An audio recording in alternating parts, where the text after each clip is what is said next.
இங்கே பாருங்கம்மா, நான் வந்து சுரைக்காய் பறிக்கிறதுக்காக இந்த பக்கம் வந்தேன் தோட்டத்தில்.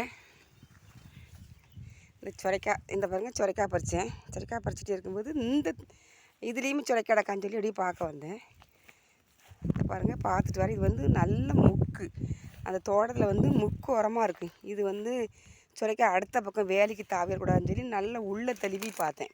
இங்கே பாருங்கள், ஒரு முட்டை இருக்குது. இந்த முட்டை பாருங்கள், வேறு ஒன்றுமே இல்லை, லேசாக ஏதோ ஒரு இந்த பாருங்கள் இவ்வளோ பெரிய முட்டை இருக்குது. என்ன முட்டைன்னு தெரில, மயில் முட்டையாக இருக்குமா அல்லது வந்து ஒரு கோழி மாதிரி வந்து ஒரு பறவை வந்து கத்திக்கிட்டே கிடக்கும். அது காட்டுக்கோழிக்குள்ள முட்டையா என்னன்னு தெரில. உங்களுக்கு தெரியுதா? பெரிய சைஸாக இருக்குது பாருங்கள், தெரியுதா? பெரிய சைஸாக இருக்குது. ஆனால் கூடு கீடு ஒன்றும் வைக்கலை. இப்படி லேசாக மண்ணை பரண்டிக்கிட்டு இந்த பாருங்கள், லேசாக அந்த மண்ணை பரண்டிக்கிட்டு இந்த செடிக்குள்ளே கொண்டு வச்சுருக்கு.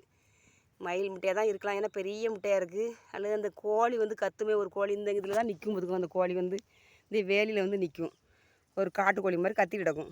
அந்த கோழி முட்டையா அல்லது மயில் முட்டையா என்னன்னு தெரியல. இங்கே சுரைக்காய் அந்த பக்கம் சுரைக்காய் பறிக்க வரும்போது தான் இந்த முக்கில் மூடு கிடக்க அப்படின்னு சொல்லி பார்த்து பறிக்க வர்றேன். இந்த முட்டை தருது. எனக்கே ஆச்சரியமாக இருக்குது. முட்டையை பாருங்கள். உங்களுக்கு என்ன முட்டைன்னு தெரியுமா? தெரிஞ்சால் கமெண்டில் சொல்லுங்கள். சரி, நன்றி.